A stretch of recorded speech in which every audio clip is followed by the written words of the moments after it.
Okay, so next question is find the center of mass of a uniform L-shaped lamina with dimensions as shown in the figure. The mass of the lamina is 3 kg. सबसे पहले ये lamina word use कर रहा है, ये क्या चीज़ है? Lamina एक 3D ऑब्जेक्ट है जिसकी शेप L के जैसी है, कोई सीट है जिसकी शेप L जैसी है। तो उसके बाद कह रहा है इसका टोटल मास दे रखा है हमको 3 kg और ये भी दिया हुआ है यूनिफॉर्म लेमिना है। तो हमने क्या किया, इस L शेप लेमिना के 3 पार्ट्स किए हुए हैं, ऐसा क्वेश्चन में दिखाया हुआ है। तो ये 3 बॉक्स बन गए, तीनों क्या है, स्क्वायर की शेप के हैं, तो तीनों का मास बराबर बराबर हो गया। तो यहाँ हमसे पता लग गया कि m1 कितना हो गया, equals to m2 equals to m3 equals to 1 kg। अब हमें क्या देखना है, हमको निकालने हैं क्या, x1 y1 x2 y2 x3 और y3। x1 का मतलब क्या है, x coordinate of first mass, y1 का मतलब है y coordinate of first mass. अब इनके सेंटर कहाँ दे रखे हैं, C1 C2 C3 सेंटर दे रखे हैं। तो हम सेंटर की बात करते हैं सारा। इस पूरे स्क्वायर का सेंटर ऑफ मास C1 पे है, इसका C2 पे है, इसका पूरे स्क्वायर का मास सेंटर C1 पे प्रेजेंट है, इसका C3 पे है। तो हम पहले देखते हैं कि इसका x कोऑर्डिनेट कितना आएगा। ये इसका x कोऑर्डिनेट है और यहाँ से यहाँ तक ये इसका x कोऑर्डिनेट यहाँ तक है। तो x1 ये डिस्टेंस यहाँ तक है, ये कितना है, यहाँ से यहाँ 1 और ये हाफ। तो मेरा x1 कितना हो गया, 3/2, 3/2 हो गया। इसका y कोऑर्डिनेट देखता हूँ, तो ये हिस्सा क्या है, इसका y कोऑर्डिनेट है, ये कितना है, यहाँ से यहाँ तक 1 मीटर है, तो हाफ कितना हो गया, हाफ मीटर, 1/2 मीटर। सिमिलरली चलते हैं सेकंड पार्ट पे। सेकंड ऑब्जेक्ट कहाँ है, C2 पे सेंटर इसका है। तो x2 कितना हो गया, ये डिस्टेंस x2 है, दिस इज हाफ। y2 कितना हो गया, ये डिस्टेंस y2, तो ये भी हाफ। अब थर्ड मास पे चलते हैं। थर्ड का x कोऑर्डिनेट, ये वाला डिस्टेंस कितना हो गया, x हाफ हो गया, 1/2। और y3 की अगर बात करते हैं तो यहाँ से यहाँ तक डिस्टेंस 3/2 होगा, क्योंकि ये यहाँ से यहाँ 1 और हाफ ये 3/2 हो गया। अब क्वेश्चन बहुत इजी है, क्या करना है, x सेंटर ऑफ मास। तो x सेंटर ऑफ मास निकालूंगा तो m1 x1 plus m2 x2 plus m3 x3 divide by total mass कितना है 3 इक्वल टू m1 कितना है 1, x1 कितना है, x1 is 3/2 plus m2 is 1, x2 is half plus m3 is 1, x3 is half, नीचे 3 कितना हो गया, 3/2 प्लस 1/2 प्लस 1/2, 1/2 प्लस 1/2 1 एंड 3/2, तो ये कितना हो गया 5/2 और नीचे 3 भी है, तो ये हो गया 5/6। Similarly y centre of mass equals to m1 y1 plus m2 y2 plus m3 y3 divide by 3। m1 कितना है 1, y1 is 1/2 plus 1 into y2 is 1/2 plus 1 into 3/2 divide by 3। तो ये कितना हो गया 1 1, हाफ हाफ हो गया, तो 1 हो गया, 1 प्लस 3/2 कितना हो गया 5/2, नीचे 3 भी है, तो ये हो गया 5/6। तो ये बहुत इजी क्वेश्चन था, डायग्राम में सब कुछ दिया हुआ है, आपको बस ये निकालना है इसके एक्स वाई कोऑर्डिनेट कौन कौन से हैं, x1 y1 x2 y2 etcetera, और सिंपली ये वाला फॉर्मूला आके सेंटर ऑफ मास निकल जाएगा। ओके, क्लियर हुआ।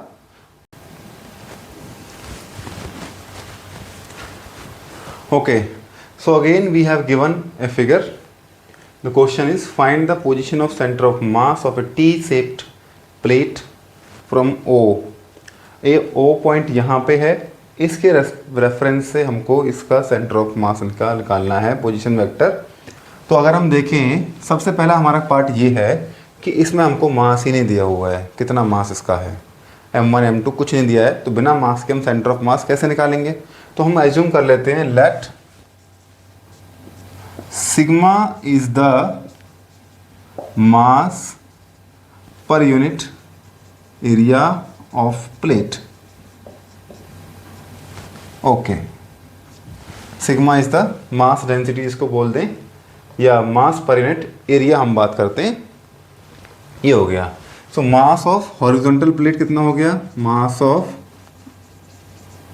Horizontal portion, total area into sigma कितना है, रेक्टेंगल बन रहा है तो एरिया कितना हो गया 2 into 8 equal to 16 sigma. And mass of vertical portion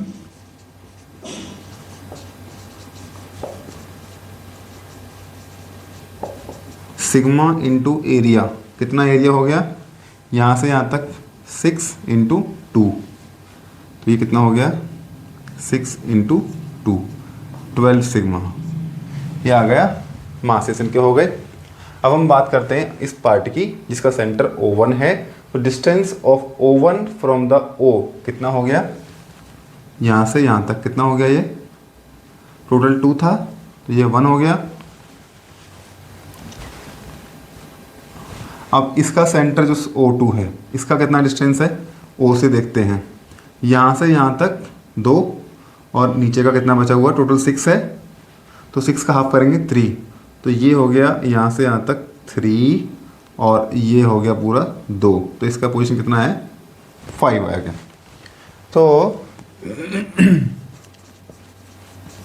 position of O1 with respect to O इज 1 metre, position of O2 with respect to O is 2 + 3 5 metre. Now y centre of mass, क्योंकि vertical निकालना पड़ेगा, O ऊपर रखा हुआ है centre पे, O ऊपर रखा हुआ है वहाँ पे टॉप पे, तो वर्टिकल हमें निकालना है, ओनली y कोऑर्डिनेट चाहिए, तो वर्टिकल का हम बात करते हैं y कोऑर्डिनेट का। Now y centre of mass equals to m1 y1 plus m2 y2 m1 plus m2। अब क्वेश्चन ये है कि हमने y सेंटर ऑफ मास क्यों निकाला है, x और z कहाँ गए हैं। O एक टॉप पे रखा हुआ पॉइंट है, तो हमें इस हाइट पे ही काम करना है, x कोऑर्डिनेट हमें नहीं निकालना है, क्योंकि हमें कोई पॉइंट नहीं दिया रेफरेंस पॉइंट कहाँ है x कोऑर्डिनेट या z के निकालने के लिए। तो O एक टॉप पॉइंट रखा हुआ है, तो हमें वर्टिकल सेंटर ऑफ मास के कोऑर्डिनेट निकालने हैं, कितने आएंगे अलोंग y एक्सिस। तो हमें y सेंटर ऑफ मास का फॉर्मूला m1 को कितना हो गया मेरा, m1 हो गया इस ऊपर वाली पोर्शन का मास इज 16 सिग्मा, ऊपर वाले पोर्शन का मास हो गया, इंटू y1 कितना 1 प्लस m2 12 सिग्मा, नीचे वाले पोर्शन का मास हो गया, इंटू y2 कितना आया मेरा 5, total mass 16 sigma plus 12 sigma, कितना हो गया y centre of mass equals to 16 sigma plus 12 into 5 60 sigma, नीचे कितना हो गया 28 sigma, equal to 76 sigma divide by 28 sigma, ये कैंसिल हो गया। इसको डिवाइड करेंगे तो पहले हम कर सकते हैं 4 से होगा, 4 1 ज़ा 4 3 बचा, 4 9 ज़ा दिस, नीचे बचेगा 7, सो 7 2 टाइम्स पॉइंट बचेगा 5 7 7 ज़ा 9 2.7 metre. So y centre of mass equals to 2.7 metre. यहाँ छोड़ देते हैं, चाहो तो आप एक डेसिमल पॉइंट तक और सॉल्व कर सकते हैं, ज़रूरत नहीं पड़ेगी। 2.7 is the answer. Okay, so this way इस क्वेश्चन में हमने नया क्या देखा है, इस क्वेश्चन में हमको मास अगर नहीं गिवन था तो हमने कंसीडर कर लिया मास पर यूनिट एरिया। अगर 3D ऑब्जेक्ट कोई और दूसरा होता तो हम मास पर यूनिट वॉल्यूम एज्यूम कर लेंगे, मास पर यूनिट लेंथ एज्यूम कर लेंगे, उसके हिसाब से हम काम कर सकते हैं। तो अगर मास भी नहीं दिया है वो हमको, हम position coordinates of the centre of मास निकाल सकते हैं। Okay, so look at the question. So that the center of mass of a uniform rod of mass capital M and length capital L lies at the middle point of the rod. जैसे हमने पहले discuss किया था कि अगर rod uniform है, length L है, तो उसका सेंटर ऑफ मास कहाँ लाई करेगा, सेंटर में लाई करेगा, मीन्स L/2 पर लाई करेगा, ये हमको प्रूफ करना है। ये क्वेश्चन थोड़ा इजी है बट बहुत ज़्यादा कॉमनली पूछा जाता है final exams of the 11th class में। उसके बाद चलो करते हैं हम स्टार्ट। तो हम सॉल्यूशन लिखते हैं यहाँ पे। पहले कंसीडर करते हैं एक रॉड जिसका मास दे रखा है हमको कैपिटल M, इसकी लेंथ मान लेते हैं कैपिटल L। अब टोटल मास M है तो हमें क्या करना है, यूनिफॉर्म रॉड है, मास से काउंट नहीं कर सकते कितने मास, कौन सा मास कहाँ रखा हुआ है, तो हम क्या करेंगे, इंटीग्रेशन वाला फॉर्मूला यूज़ करेंगे सेंटर ऑफ मास का। तो क्या बताया था हमने, सबसे पहले क्या करते हैं, एक सेंटर इस पॉइंट से लेके एक कोई पोजीशन हम एज्यूम करते हैं, इस छोटा सा पोर्शन ले लेते हैं लेंथ का, एट ए डिस्टेंस x, ये हो गया, ये मान लिया इसकी थिकनेस कितनी है, ये dx है। अब total mass of the rod कितना है, टोटल मास कितना होगा दे रखा है आपको, टोटल मास कैपिटल M, मास पर यूनिट लेंथ निकालना पड़ेगा क्योंकि लेंथ दे रखी है हमको, मास पर unit length, total mass upon total length, mass of the length dx, निकाल लो कितना आया, मास पर यूनिट लेंथ इनटू dx, इसको मान लेते हैं हमारा dm मान लिया मैंने, जो स्मॉल dx पार्ट का मास है वो dm है। अब क्या करना है, सेंटर ऑफ मास x निकालना है, इंटीग्रेशन क्या करना होता है हमको, ये फॉर्मूला है x dm। अब सिंपली कुछ नहीं करना है, बस dm की वैल्यू यहाँ रख देंगे और हमारा आंसर आ जाएगा। क्या हो गया, चलते हैं आगे, 1/m x, dm की वैल्यू है capital M by capital L into dx, XCM equals to capital M बाहर है, नीचे भी कैपिटल M है, L भी नीचे बाहर आ जाएगा क्योंकि कांस्टेंट है, अंदर बचेगा x dx, और कहाँ से कहाँ लाई करेगा x, 0 से लेके L तक, ये इसकी लिमिट्स हो गई, 0 से L कैंसिल हो गया, x का इंटीग्रेशन कितना हो गया, x²/2, 1/L बाहर है, यहाँ x²/2 हो गया, लिमिट लगा दो 0 से L, सो XCM कितना हो गया, 1/L इंटू L²/2, एक L से कैंसिल कैंसिल हुआ, which implies centre of mass कहाँ आ गया, L/2। So we have proved that centre of mass of the rod lies at the middle of the rod. That's it. Question easy था but ये question बहुत ही common है जो teachers पूछते हैं बार बार फाइनल एग्जाम्स में। Okay,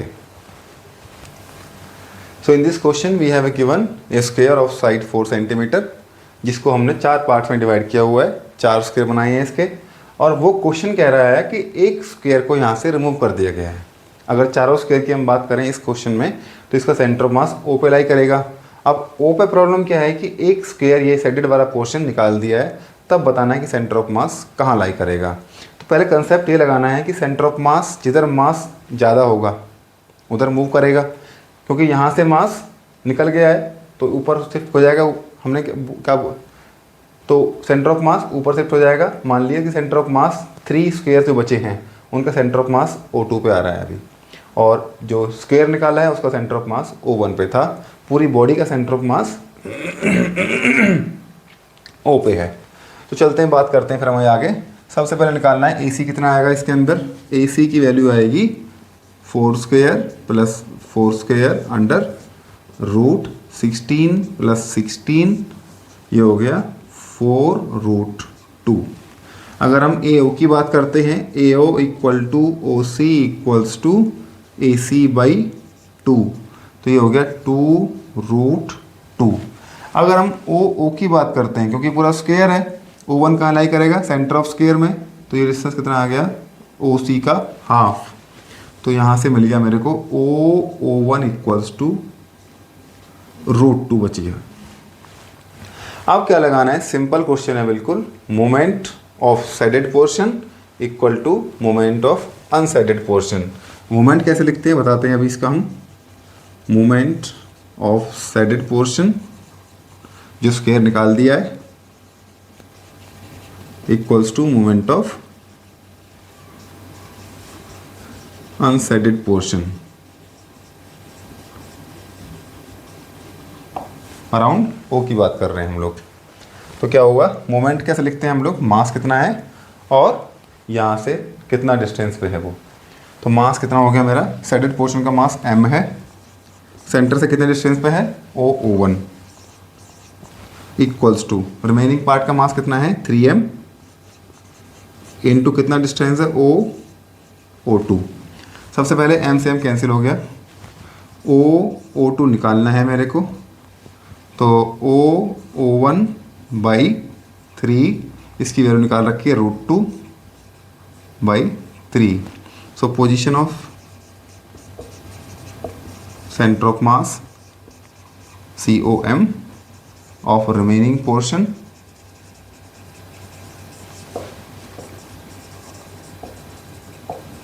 is √2/3 centimeter